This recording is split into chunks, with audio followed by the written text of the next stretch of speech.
सभी का बहुत बहुत स्वागत है। मैं हूं आपके साथ सृष्टि शुक्ला। बुलेटिन की शुरुआत करेंगे बड़ी खबर के साथ। बदायूं से बड़ी खबर आपको बता देते हैं। दबंगों ने महिला पर हमला किया है। घर में घुस करके हमला किया जाता है। महिला पर चाकुओं से हमला किया गया है। बदायूं से बड़ी खबर आपकी टीवी स्क्रीन पर। घायल महिला अस्पताल में भर्ती है। पुलिस ने आरोपी को गिरफ्तार कर लिया है। बेहाटा के खेड़ादास गांव का ये पूरा मामला आपको हम बता रहे हैं, जहां पर एक महिला पर चाकुओं से हमला कर दिया जाता है। फिलहाल महिला, आपको बताते चले, अस्पताल में भर्ती है। इसी के साथ जो आरोपी है उसे पुलिस ने गिरफ्तार कर लिया है। तो बदायूं से खबर आपको हम बता रहे हैं, जहां पर एक महिला पर चाकुओं से हमला किया गया है और महिला फिलहाल अस्पताल में भर्ती है। पुलिस ने आरोपी की गिरफ्तारी कर ली है। तो बदायूं में अपराधियों के जो मंसूबे हैं वो यहाँ पर काफी ज्यादा बढ़ चढ़ करके बोल रहे हैं। एक महिला पर चाकुओं से हमला कर दिया जाता है। महिला बुरी तरीके से घायल हो गई है, जिसका इलाज चल रहा है। इसी के साथ पुलिस ने आरोपियों को गिरफ्तार कर लिया है। तो दबंगों को यहाँ पर बिल्कुल भी खौफ पुलिस का नहीं रह गया है। एक युवक ने महिला पर हमला किया, चाकुओं से महिला पर हमला किया जाता है और उसके बाद उसकी पूरी तरीके से वो घायल हो जाती है। उसे अस्पताल में भर्ती कराया गया है। फिलहाल उसका इलाज चल रहा है, लेकिन यहाँ पर पुलिस ने आरोपी को गिरफ्तार कर लिया है।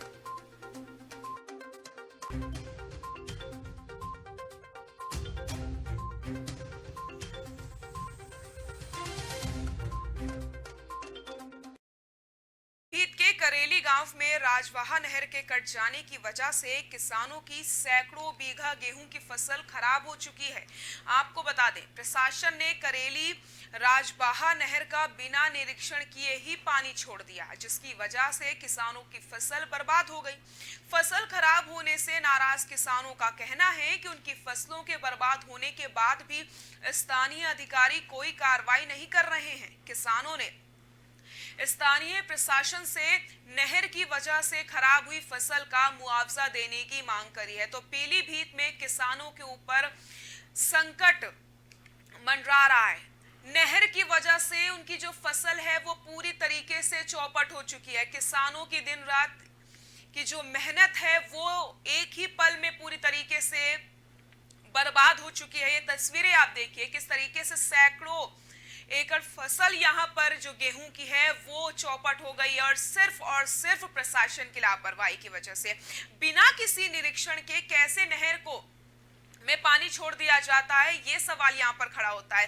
क्या प्रशासन को बिल्कुल भी इस बात का अंदाजा नहीं था कि अगर नहर का पानी किसानों की फसलों में आ जाता है तो उनकी फसल खराब हो जाएगी। गेहूं की फसल पूरी तरीके से चौपट हो गई। अब ऐसे में जो किसान हैं वो बेहद नाराज हो चुके हैं, मायूस हो चुके हैं, क्योंकि वो लगातार मेहनत कर रहे थे और एक ही पल में उनकी पूरी मेहनत पर पानी फिर गया है। आप देख सकते हैं किस तरीके से इनकी सैकड़ों एकड़ गेहूं की जो फसल है वो चौपट हो गई है। बिना किसी निरीक्षण के यहाँ पर नहर में पानी छोड़ दिया जाता है, जिसकी वजह से किसानों को अब परेशानियों का सामना करना पड़ रहा है। अब यहाँ पर मुआवजे की मांग की गई है। जाहिर सी बात है, जब किसानों ने इतनी मेहनत करी है, उन्होंने इतनी मेहनत से फसल को उगाया था, पल भर में प्रशासन की लापरवाही की वजह से उनकी फसल में पानी भर जाता और उनकी फसल पूरी तरीके से चौपट हो गई है। तो मुआवजा तो उनका बनता ही है, क्योंकि अगर मुआवजा नहीं मिलता है किसानों को तो वो अपने परिवार का गुजर बसर कैसे करेंगे। उनके सामने तो बहुत बड़ा संकट खड़ा हो जाएगा, क्योंकि वो अपनी खेती से ही जीवन यापन करते हैं। लेकिन ऐसे में अगर उनकी खेती ही बर्बाद हो जाएगी, उनकी फसल ही बर्बाद हो जाएगी, तो फिर उनके पास तो कोई समाधान बचेगा ही नहीं। उनके पास सहारा सिर्फ और सिर्फ ये खेती और ये फसल ही होती है, जिसे वो दिन रात मेहनत करके उगाते हैं। और प्रशासन की लापरवाही की वजह से यहाँ पर उनकी पूरी मेहनत पर पानी फिर गया है। तो अब यहाँ पर कहीं ना कहीं किसानों की मदद करनी चाहिए।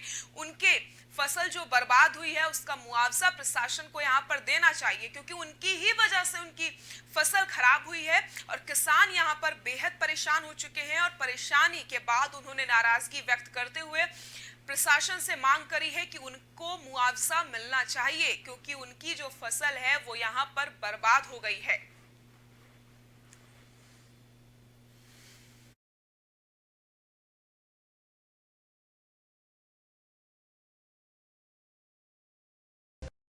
मुरादाबाद के मोहम्मदपुर बस्तौर में ग्राम समाज की भूमि पर अवैध कब्जे का मामला सामने आया। इस मामले में ग्राम प्रधान जलालुद्दीन ने मार्क इंपैक्स एक्सपोर्ट्स पर ग्राम समाज की भूमि पर अवैध कब्जा कर चार दीवारी बनाने का आरोप लगाया है। ग्राम प्रधान ने इस मामले की शिकायत मुरादाबाद मंडल आयुक्त से भी की है।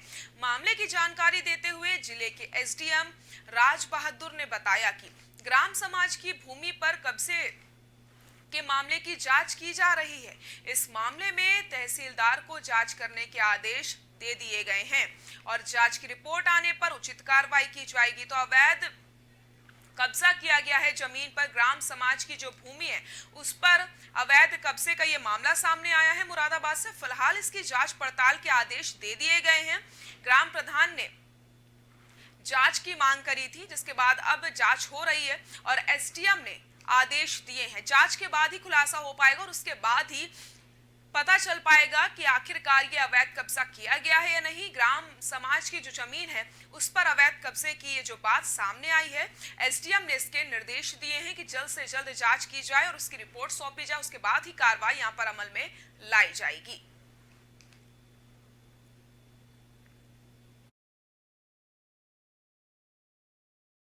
एक्सपोर्ट फर्म पड़ती है मार्क एंड इम्पैक्ट एमएक्ट के नाम से। इसके ऑनर हैं नदीम, अजमल, जावेद, मैनेजर मोहम्मद सोहेल।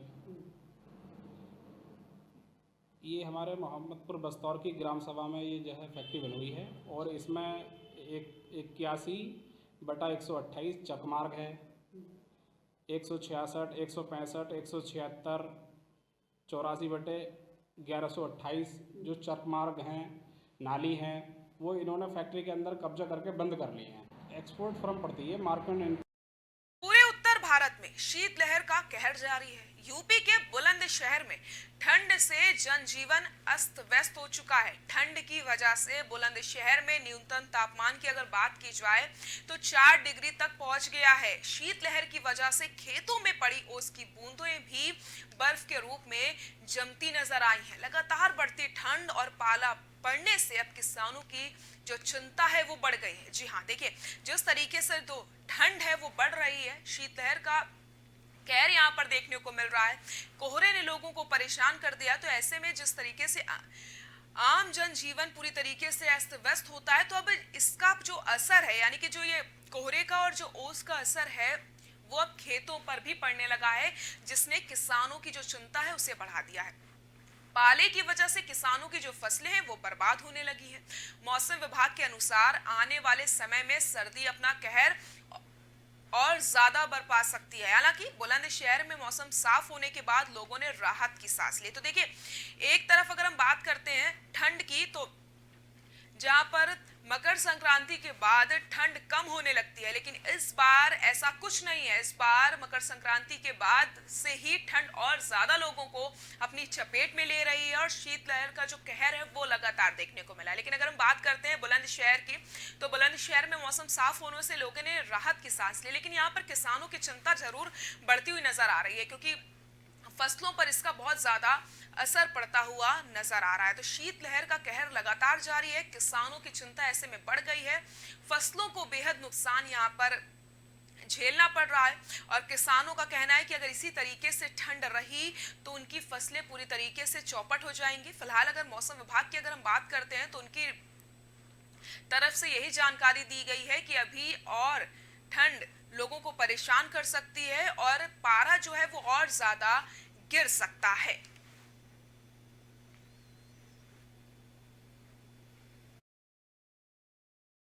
जी फसलों को बहुत भारी नुकसान कर रहा है और जी इससे फसलों को आलू के लिए और सरसों के लिए बहुत भारी नुकसान है।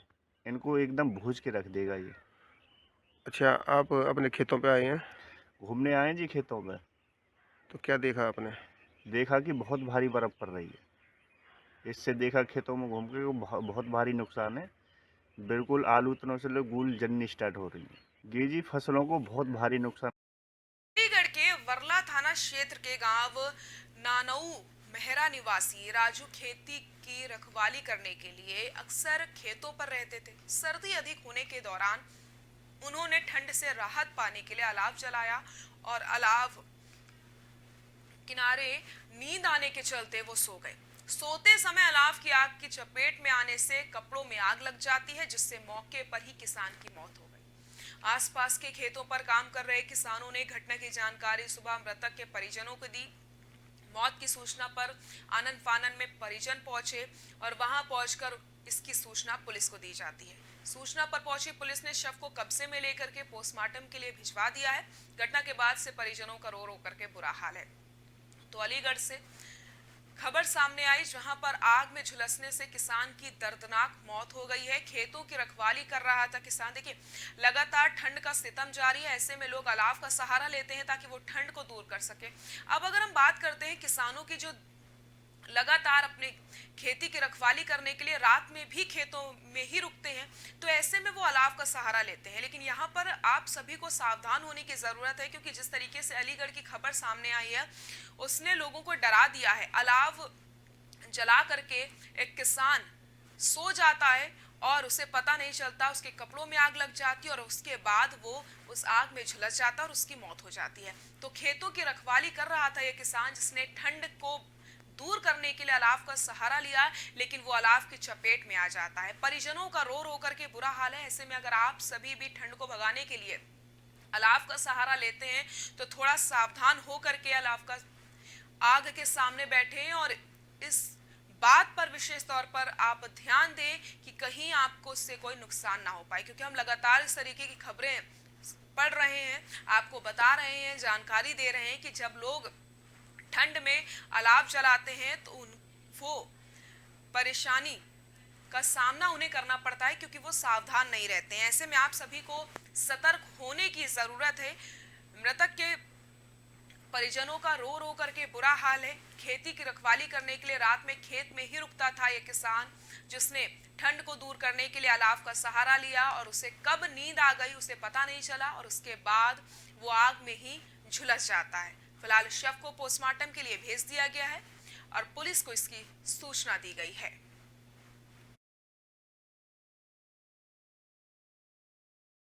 जैसा मान ये घटते रोटी वोटी खाने के लिए आया, लेके जनते रोटी लेके गया है। रोटी ले जाके वहाँ रोटी भी खोल के रख ली है, खाई होगी ना खाई हो। आँच करिए उसने चूल्हे में आँच करके फिर उस पर ताप आए, ताप के वो गैर होश भी है गया दारू पारू पी के। तो गा के बाद वो सो गया, उसमें आग लग गई। माँ कोई है नहीं तो मालूम पत्ती जिस तरीका थे। ये वहाँ खेत पे ही रहते थे। नाम क्या था? राजू। उम्र क्या होगी इनकी? उम्र 35 साल।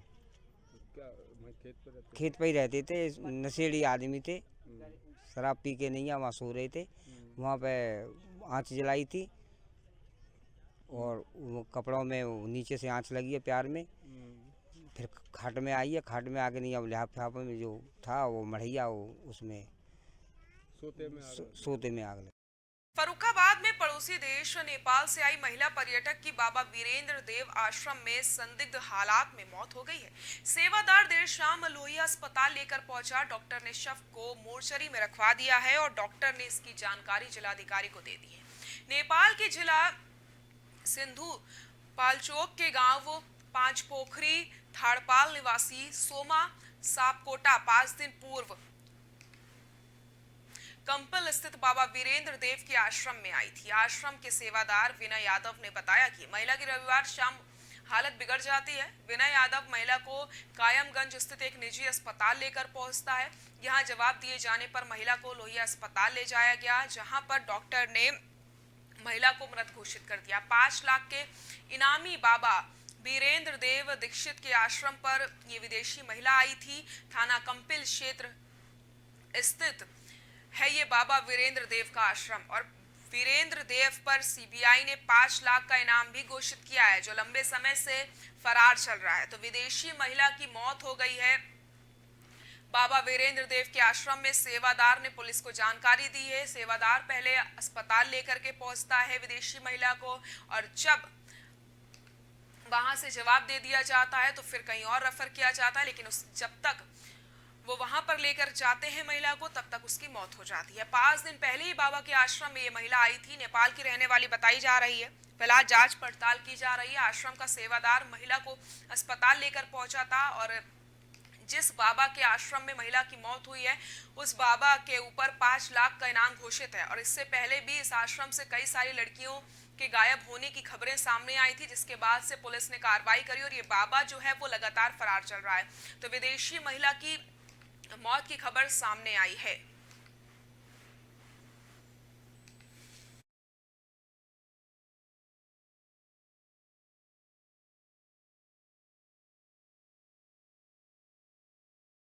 तेज रफ्तार का कहर थमने का नाम नहीं ले रहा है। एक बार फिर कानपुर देहात में तेज रफ्तार बस अनियंत्रित होकर के बीच सड़क पर पलट गई। बस में बैठी लगभग 1.5 दर्जन सवारियां बस पलटने से बस में ही फंस जाती हैं। बस पलटने से यातायात भी बाधित हो जाता है। बस में बैठी लगभग आधा दर्जन सवारियां गंभीर रूप से घायल बताई जा रही हैं। पुलिस ने घायलों को अस्पताल में पहुंचाया। झींझक से रूरा जा रही सिटी बस अनियंत्रित होकर के पलट गई। बताया जा रहा है कि बस के ड्राइवर के द्वारा एक हाथ से बस चलाने और दूसरे हाथ से टेप रिकॉर्डर का रिमोट ऑपरेट करने के दौरान ये चूक हुई है और फिर हादसा हुआ। बस में बैठी तमाम सवारियां बस पलटने से घायल हैं, जिनमें से 2 सवारियों की अगर हम बात करते हैं तो वो गंभीर रूप से घायल हैं, जिन्हें कानपुर नगर रेफर कर दिया है। तो कानपुर देहात में एक बार फिर से तेज रफ्तार का कहर देखने को मिला है, जहां पर बस पलटने से कई सारी सवारियां घायल हो गई हैं। तेज रफ्तार बस अनियंत्रित होकर के सिर्फ इस वजह से पलट जाती है क्योंकि जो ड्राइवर है वो एक हाथ से बस को चला रहा था। तो ड्राइवर की लापरवाही की वजह से कई लोगों की जान जा सकती थी। 2 लोग गंभीर रूप से घायल बताए जा रहे हैं, जिन्हें कानपुर नगर रेफर किया गया है। बाकी जो सवारियां घायल हैं उनका इलाज चल रहा है। एक हाथ से बस चलाने पर यह हादसा हुआ है, तो घायलों का इलाज लगातार जारी है। यहाँ पर सीएससी झींझक में 5 केस आए हैं टोटल। 5 में से 3 लोग ठीक हैं, 2 मरीज रिफ़र किए गए हैं। एक सुनीता है और एक संध्या है। एक के हेड इंजरी है और एक के जो है क्लेविकल और समाज सेवी मोहन अग्रवाल द्वारा जनहित में चलाई जा रही सामाजिक संस्था फर्रुखाबाद विकास मंच में आज युवा नगर अध्यक्ष की घोषणा की गई, जिसमें अध्यक्ष मोहन अग्रवाल ने नवीन युवा नगर अध्यक्ष रिंकू राजपूत को जनहित में कार्य करने हेतु अहम जिम्मेदारी दी है। इस अवसर पर फर्रुखाबाद विकास मंच अध्यक्ष मोहन अग्रवाल ने कहा कि फर्रुखाबाद विकास मंच सामाजिक संगठन की है, उसका राजनीति से कोई सरोकार नहीं। हमारा मुख्य उद्देश्य जन सेवा करना है और पिछले कई वर्षों से हमने इस कार्य को अपने पूरे मनोयोग से किया है। इस बार मार्च महीने से हम अपनी जन सेवा को पूरी तरीके से जनपद में और बड़े स्तर से शुरू करेंगे। संगठन को घर घर पहुंचाने के लिए कई विंग बनाई जाएंगी। फर्रुखाबाद विकास मंच एक परिवार है जिसमें हजारों लोग शामिल हैं और उनका परिवार बढ़ रहा है। विकास मंच का हर कार्यकर्ता अपने अपने मोहल्ले गली में दीन दुखियों वंचितों की मदद करे। इस अवसर पर राहुल जैन, अमन जैन, आकाश गुप्ता, शनि गुप्ता, ऋषि गुप्ता, सैफ, अंकुर मिश्रा, प्रथम मिश्रा, अवनीश गुप्ता आदि लोग भी उपस्थित रहे।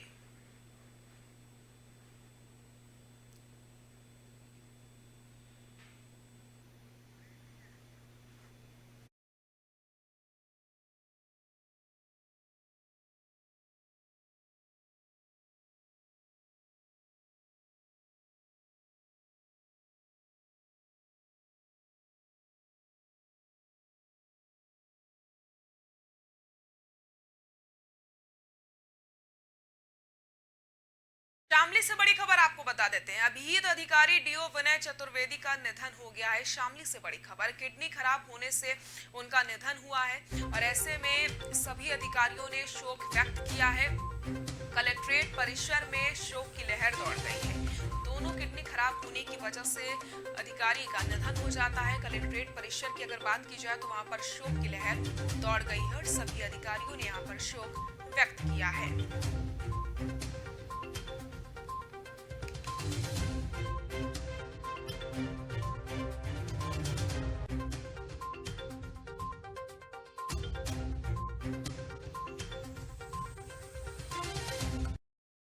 फिलहाल के लिए इतना ही। देखते रहिए ओंकार न्यूज़। नमस्कार।